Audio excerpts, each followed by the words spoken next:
How to enable dark mode on Snapchat. Hey everyone, in this quick tutorial, I'll show you guys how to easily enable dark mode on your Snapchat. First off, open up the Snapchat application. Then, once you make sure that you are logged into your account, find the profile icon at the top left corner of your screen. Just head over to your profile, and then find the gear icon at the top right. It will open up your settings menu, and once your settings is open, under My Account, you have different options like your birthday, mobile number, email, and more. Scroll down a bit, you'll find something called App Appearance right here. Just tap on it. So there are different options.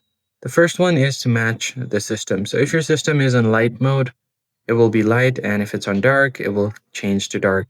Now, if you want to turn on the dark mode, you just tap on Always Dark and then restart your app. Now you have successfully turned on the dark mode. So let me just show you guys one more time. If I tap on match system and restart, I currently have light mode turned on my system. So if I turn on the dark mode of my system, the app will completely be dark as well. So it's as easy as that. If you found the tutorial helpful, be sure to like the video and subscribe. I'll catch you on the next one.